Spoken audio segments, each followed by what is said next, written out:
Hey, what's going on, everybody? Welcome back to another edition of Rewind Releases. My name is Will, aka Mr. Bundle Pack himself, and today we are actually going to be talking about Borderlands. The reason why I wanted to talk about Borderlands, obviously, because it just came out and just like the problems with it, and just I feel like the behind the scenes making of this movie is a lot more interesting than the movie itself. So I have a little knowledge of this game. I actually played Borderlands 2 and Borderlands is a prequel. So I have a little knowledge of like the story and how the game is. It's hard to watch this movie without comparing the Borderlands games because obviously there's so much source material, there's so many games, and these games came out a while ago, a long time ago. It's funny, Borderlands 2 actually got me back into playing video games, and I played it so many times. I played it like 4 times. The whole story within Borderlands 2 and the prequel is just so detailed and so fleshed out. This movie was a disaster. I mean, this movie's had so many problems with it. I mean, this movie was filmed 3 years ago, and then we had the pandemic, and a lot of things went up against this movie with like the writer's strike as well. The director Eli Roth, for the longest time I thought it was this guy. I don't know why. Like, I didn't know he played the Bear Jew in Inglourious Bastards. The original writer for the script of this movie, Craig Mazin, actually ended up putting an alias because he just apparently must have been embarrassed or didn't want his name attached to this, so he ended up putting an alias called Joe Crombie. That just goes to show that there's so many problems within this production, which I think within itself is hilarious. And then early 2023, they had to have reshoots done, and they ended up having Tim Miller come in, best known for Terminator Dark Fate. He came in and reshot it because I think around this time, Eli Roth was actually filming Thanksgiving, and that movie came out last year. So then this movie came out. I don't know what the Rotten Tomato is now, but from what I remember, it was at like 9%.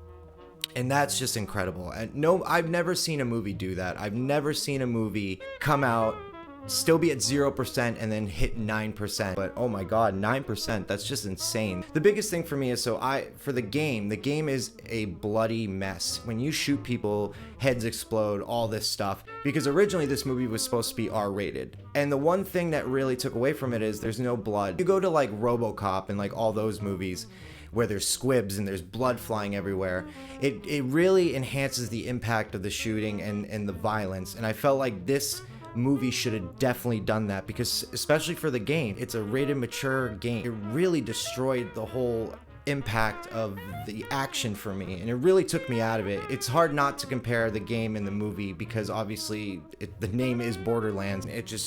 This just felt like it was dumbed down. I was numb to the action. There was no meat to it. It was just bone. So the only character I think in this entire movie that was faithful to the source material was Jack Black playing as Claptrap. Like I'll say, his voice was very close to how it is in the game, and the way Claptrap is treated is he's annoying and the whole team usually just treats him like crap. But it's sad to see that the only character in this movie that was genuine in any sense was a animated CGI character. Like, none of the characters that we saw were believable, I guess, to the characters I've seen in the game. I just saw A-list celebrities pretending to be characters in a game that none of them have played. The other thing that took me out was Bobby Lee showing up. For some reason, he's just such a well-known actor and comedian for me that it just took me out. I went, ugh, this isn't needed. It just seemed unnecessary. It just took me more out of the movie. One positive I'll give it is Lilith comes down to the planet to Pandora.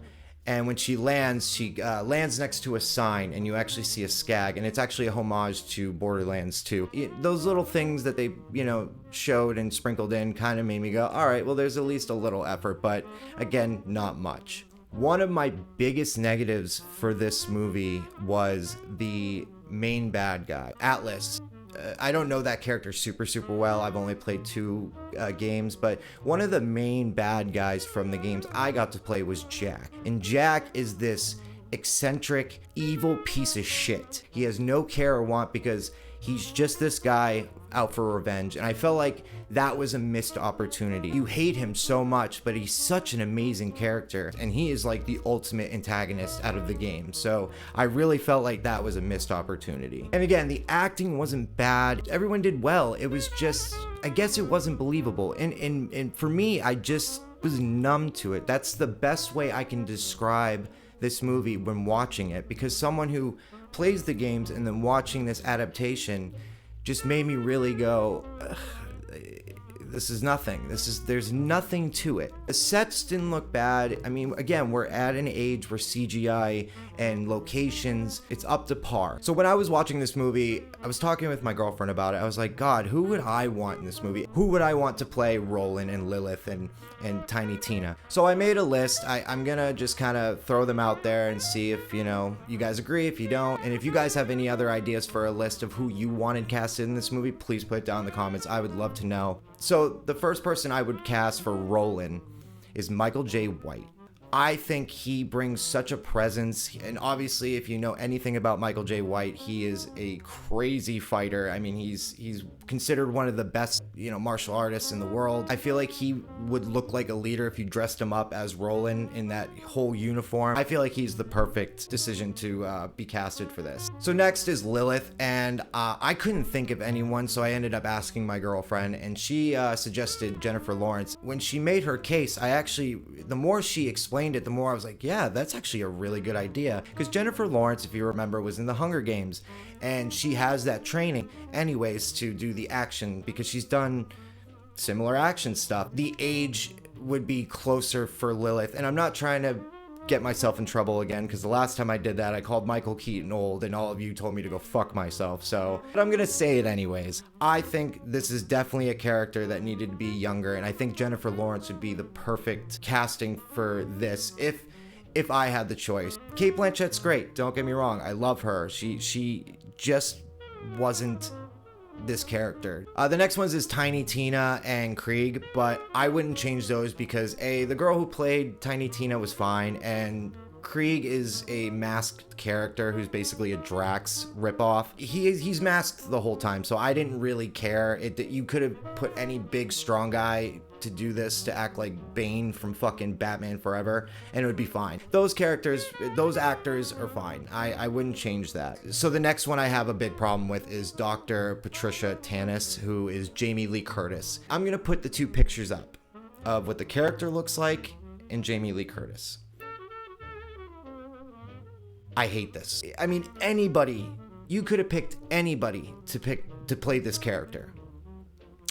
My choice is actually the girl from Fallout, Ella Pennell. I thought she'd be perfect for this. Dr. Patricia Tannis has this Catwoman look, so you could put Zoe Kravitz in there or somebody. Now, I talked about how I didn't like the antagonist Atlas, how I said I wanted Jack. And let's say they actually put Jack as the antagonist in this movie. Who would I want cast as that? And I was thinking about it. The one guy I think would do it justice is Justin Kirk from Weeds. He looks just like the guy, and the mannerisms of Jack and how Justin is in Weeds is spot on. And I feel like if you gave this guy a chance to come in and play as Jack, he would have crushed it. Jack is a sarcastic piece of shit, and I feel like Justin Kirk could really, really crush this role. Again, this is just fan wishing. This is just my opinion. You don't have to agree with me. You could have loved this movie, and I'll never poo-poo on you loving this movie. But for me personally, I did not like this movie. If I were to cast it, this would have been my cast list. Again, there's a lot of problems within this movie. The casting was definitely one of it. But you know what? We got the product that we got. And at the end of the day, you can either love it or hate it. I personally didn't like it. Just overall, I feel like this was a Guardians of the Galaxy ripoff. The whole formula of having this group, these different types of people coming in and becoming a family and a team. But hey, that's my review, guys. Thank you guys so much for watching, and please comment down below and let me know what you think. And if you have any casting lists that you want to put out or what you thought about the movie, please comment down below. Have a great day, and thanks so much for watching. Bye-bye. I'm a nothing, I'm a nothing, I'm a nothing, I'm a nothing.